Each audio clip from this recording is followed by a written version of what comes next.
Nosotros vivimos en espacios de la realidad. Es decir, lo que vemos es solo una parte de lo que es. No cabe duda que la vida tiene partes feas y partes muy duras. Y negarlas es negar la realidad. Lo único es que junto a esa parte de la realidad que no nos gusta, podemos también buscar esa parte de la realidad que existe. Es decir, esto no hay, esto no funciona. Bueno, ¿cómo podría hacer que funcionara?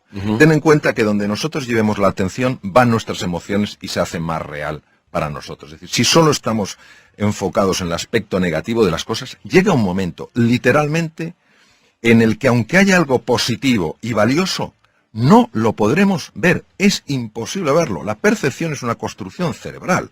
Y antes os he estado escuchando que habláis de la mentalidad positiva. Sí. Hay personas que viven en un mundo de oportunidad. No niegan la realidad de los problemas. Tampoco niegan la posibilidad de las oportunidades. Y hay personas que viven constantemente en un mundo de amenaza. Viven en el mismo espacio físico, pero no viven en el mismo espacio mental. Si yo creo que hay oportunidades, encontraré una dificultad, tendré que lidiar con esa dificultad, pero yo no me concentraré, no llevaré toda mi atención al problema, sino también a la búsqueda de la solución, con lo cual es mucho más probable que la encuentre. Pero eso no es genético, no tiene que ver con la personalidad, es decir, soy una persona, hay personas que es como... Mira, Andy, fundamentalmente podemos decir así, podemos dar los siguientes datos. El 40% es genético y el 60% es no genético. Ahora bien, dicho esto, tenemos que añadir un nuevo elemento. ¿Quién hubiera pensado hace unos años? En la Universidad de Harvard, por ejemplo, no se podía hablar de esto, porque parecía que era algo esotérico. ¿Quién hubiera dicho hace unos años que los estados emocionales de la persona podían afectar al material genético? Hoy hay una ciencia de peso sólida, más que reconocida, llamada epigenética, que demuestra que los estados emocionales de las personas movilizan ciertas hormonas, moléculas de la emoción, que interactúan con la membrana de la célula, tienen acceso al material genético y hacen que unos genes se queden dormidos y otros genes despierten. Imaginaros el impacto de esto, es decir, hay algunos genes que es fabuloso que despierten, genes relacionados con neurotransmisores asociados a la inteligencia, y hay otros que es muy interesante que sigan dormidos. ¿Qué quiere decir? Que una vez que se ha descubierto la epigenética, ya tampoco podemos decir 40 y 60, es... Como decía nuestro gran filósofo José Ortega y Gasset, el ser humano no es un participio, es un gerundio. No estamos hechos del todo, sino que nos vamos haciendo. Lo primero que tenemos que entender es que esto es un proceso. Y la pregunta es, ¿realmente el cerebro puede cambiar? Hoy sabemos que el cerebro es plástico. Entonces, la neuroplasticidad tiene dos componentes. Tiene dos facetas. Uno, la conexión de nuevas neuronas y otro, la generación de nuevas neuronas a partir de células madre. Nosotros podemos generar entre 500 y 1000 neuronas a partir de células madre al día. ¿Qué quiere decir? Quiere decir que cuando nosotros estamos buscando el lado positivo de la vida, sin negar que hay un lado muy duro, muy doloroso y muy desfavorable, estamos cambiando la estructura física del proceso. Entonces, ten en cuenta que las células madre tienen que viajar 1 milímetro hasta el hipocampo, y ahí, en 21 días, se han convertido en nuevas neuronas. Estas nuevas neuronas de la memoria y el aprendizaje reestructuran toda nuestra personalidad, porque tienen conexiones a la corteza cerebral. ¿Qué quiere decir? Que en el fondo estamos reinventando nuestro cerebro. Y va pasando el tiempo. Y si nos mantenemos, si seguimos con nuestras caídas, con nuestras desesperanzas, diciendo, esto es una tontería, pero volviéndolo a tomar, llega un momento en el que el cerebro realmente, físicamente cambia, y de manera natural empiezas a ver con especial facilidad aquello de la vida que sí está bien. Con lo cual, tu forma de relacionarte con la vida es radicalmente distinta, porque te relacionas con más ilusión, con más alegría. ¿Niegas el problema? No, pero das más peso a la oportunidad. Cuando tiene una bronca o tiene algo guardado, no se lo puede sacar de encima, cuando insulta al aire, cuando le pega una trompada a una pared, cuando grita, digamos, cuando eso se lo saca de encima. Mira, eso es verdad. La sensación que una persona tiene en esos momentos es de liberación. Lo que se ha visto es que cuando se utiliza con frecuencia ese canal, el tejido cerebral dedicado a la expresión violenta de las cosas aumenta. ¿Qué quiere decir? Quiere decir que hay un camino, y completamente de acuerdo con lo que habéis dicho, esto no es sencillo. Quien pretenda decir que esto eso es humo puro, eso es engaño y eso es tomar el pelo a la inteligencia de las personas. Es un proceso que requiere un compromiso enorme, y ese compromiso solo llevas a cabo cuando eres consciente, un poco lo que decías tú, Andy, del precio que estás pagando, del precio que has pagado y del precio que vas a seguir pagando en tu vida. Pues yo recomendaría mucho lo siguiente. Es una técnica increíblemente sencilla. Tomar una hoja de papel y empezar a escribir las emociones. ¿Por qué esto es tan potente? Porque la zona anterior izquierda del cerebro, que se llama la zona prefrontal izquierda, es la base de las emociones positivas.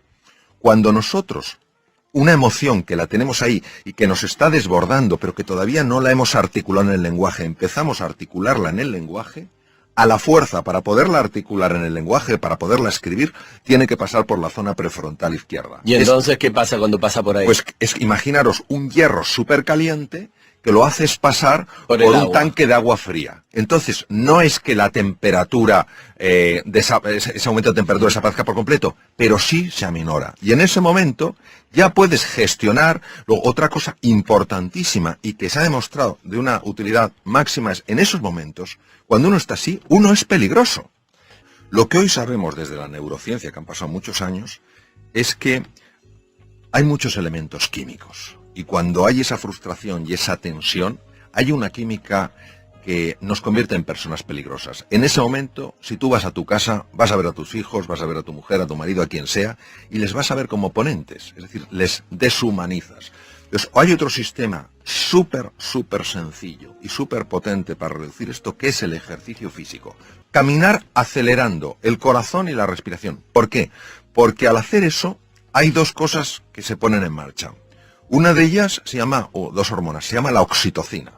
Y el otro es la beta-endorfina. Ambas hormonas tienen la capacidad de desconectar un núcleo cerebral que se llama la amígdala. La amígdala y el hipotálamo son las bases de las reacciones de ira.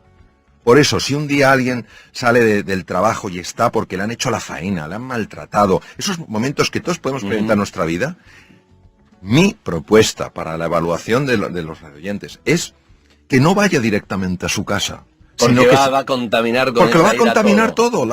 Esa activación produce una contaminación llamada resonancia límbica en todo el mundo, sin darte cuenta, por los gestos, por el tono. Entonces, que se ponga a andar deprisa, entonces produce una... ¿Cuánto tiempo al toque lo va a calmar? Pues mira, si la reacción de ira es intensa, necesita 20 minutos. Si Caminando es menos intensa, rápido. caminando rápido. Entonces, esa aceleración hace que la hormona, la oxitocina, empieza a desconectar la amígdala deja de interactuar con el hipotálamo, que es donde está donde ponía Freud precisamente el id, la parte más bestia del ser humano la ponía el hipotálamo, que el hipotálamo tiene tamaño guisante, pero manda lo que no se sabe. Entonces la amígdala desconecta el hipotálamo porque a su vez ha sido desconectada por la oxitocina. Y te hago una pregunta para entender un poco esa bronca, porque lo mismo que en otro momento, suponete que mi jefe me maltrató. Hay días que no te hace nada y un día que se me activaron los cables y tengo una bronca que es la que vos decís. ¿De qué depende eso? Es una pregunta importantísima. Depende de cómo yo evalúe en ese momento lo que está pasando. Vamos a ver. Hay hechos que son objetivos. Es decir, si a mí se me cae la botella aquí, todo el mundo lo ve y se dirá, me ha quedado la botella. Pero hay hechos que hay un elemento que es subjetivo. Se cae la botella y yo mismo me digo, qué torpe soy. Eso es lo que genera todo el daño. Entonces, muchas veces, cuando somos hipersensibles a comentarios de los demás y nos enfadamos, es porque previamente nuestro diálogo interior nos ha estado poniendo la cabeza como una jaula de grillos. Lo que pasa es que como actúa a nivel inconsciente, nosotros no nos podemos... damos cuenta Exacto, y no, surge en ese momento. Exacto, no lo podemos oír, sí lo podemos sentir. Y hay que escribir entonces, todo el tiempo. Es importantísimo, es decir, es sencillo. Y aquí la prueba del algodón, como decimos en España, la prueba de eso es que se pruebe. Que Ahora, se pruebe. Que se pruebe. Y empiezas A ver si el doctor es un vendehumo o no. Exacto, que lo exacto. haga. Ahora, hay que hacerlo dándole una oportunidad al ejercicio. Okay. Es decir, hay que hacerlo en serio. No escribo 3 garabatos, esto no funciona. Okay. No, porque hay que tener en cuenta que la venganza, y voy a decirlo en sentido metafórico, es muy dulce. Okay. Ya es muy atractivo decir, este se va a enterar. Bueno, que sepamos que cuando alguien nos hace una faena en el coche, y tenemos toda razón para enfadarnos, a quien le sube la tensión arterial es a mí. Al que se le altera el sistema inmunológico es a mí. Es decir, es una forma, no digo de egoísmo, sino de sano cuidado de uno mismo. Se trata de conocerse, para comprenderse y comprenderse para superarse. Vamos a ver. Hay veces en la vida en las que a nivel personal o profesional con pequeños cambios vamos tirando. Eso no es reinventarse. Ok. Pero hay veces que a nivel profesional o personal tenemos que hacer cambios radicales, transformaciones profundas. Y en ese momento necesitamos aflorar de nuestro interior talentos, capacidades que no sabemos que tenemos y que son esenciales para dar ese paso. Mi pregunta es, Mario, ¿cómo encontramos aquello que llaman el Dharma, ¿no? Nuestro propósito en la vida, que es lo que nos hace saltar de la cama por las mañanas? Yo te diría que ese gift, ese don, da pistas. Es decir, al menos en lo que ha sido mi vida, no es algo que aparezca con trompetas, clarinetes y tambores y de repente digas, esto es lo mío. Mira, yo te voy a contar muy brevemente dónde verdaderamente entiendo que está mi don. Mi don está en mi capacidad de comunicar. Entonces, yo jamás le di ninguna importancia a mi capacidad de comunicar. Pero ya me llamaba la atención que cuando era pequeño y contaba un cuento, pues la gente se quedaba realmente absorta.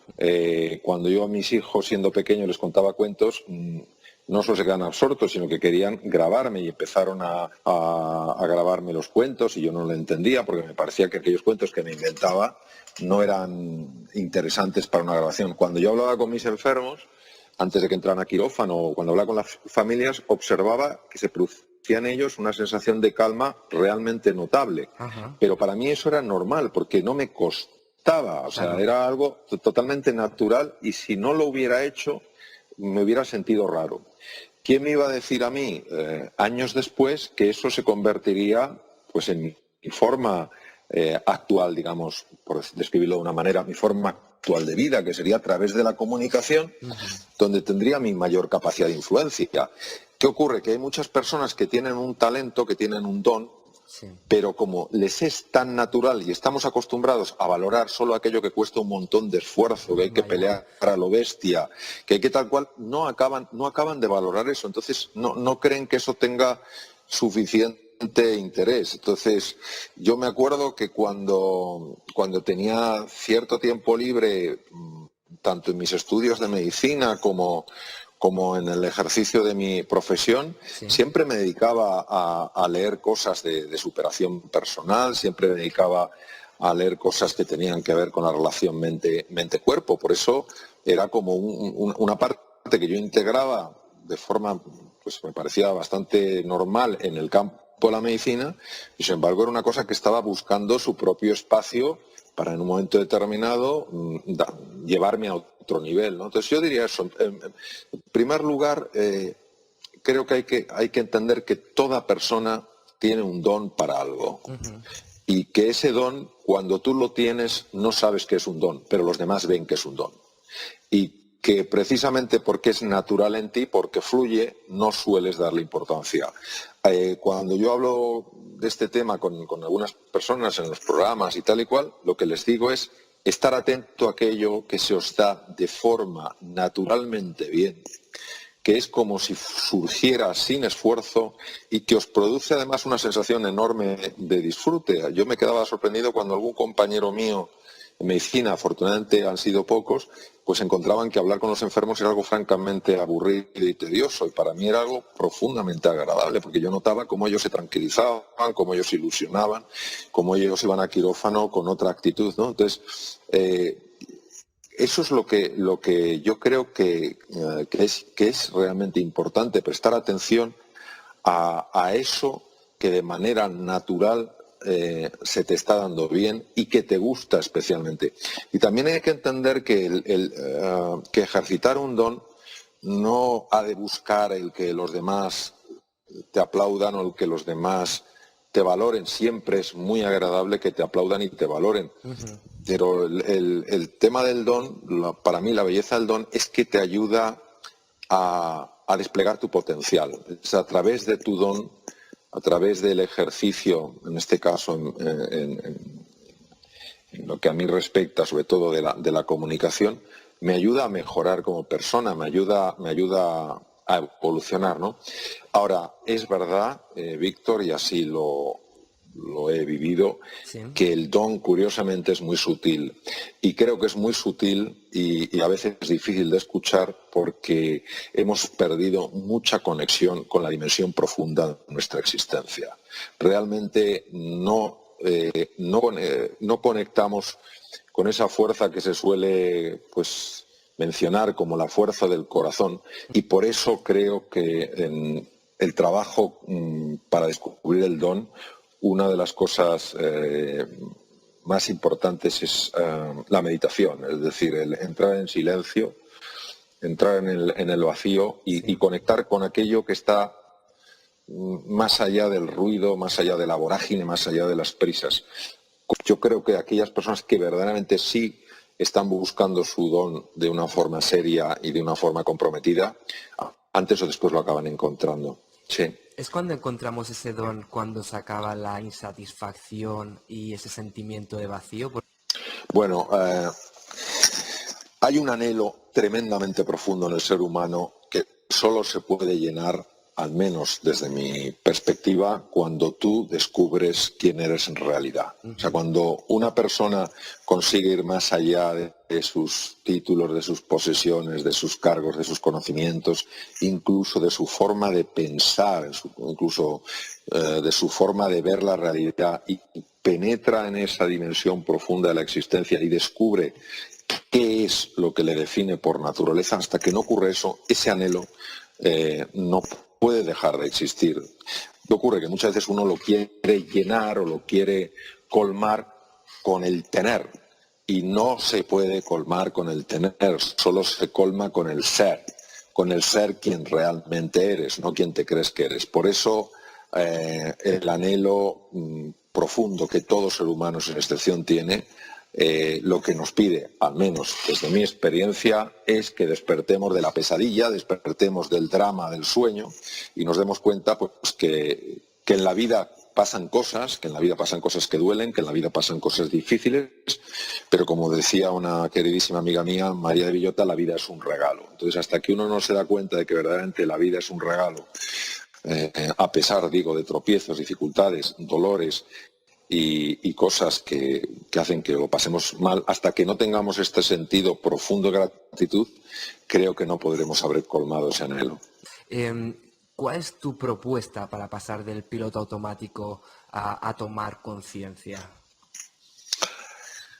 Yo creo que uno pasa del piloto automático a tomar conciencia cuando está harto de estar harto, ¿sabes?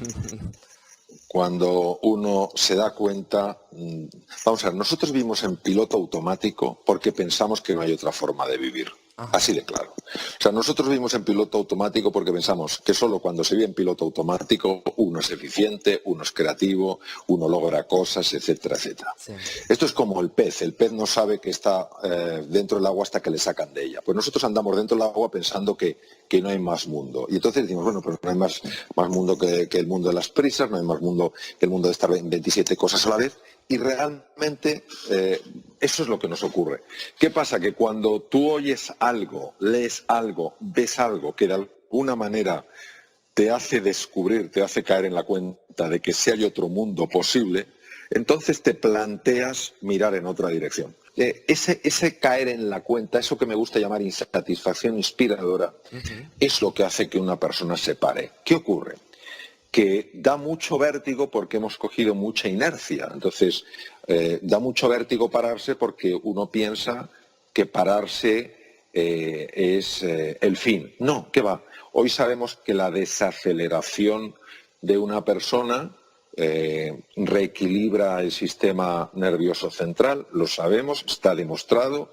Las personas que, por ejemplo, consiguen pararse unos minutos,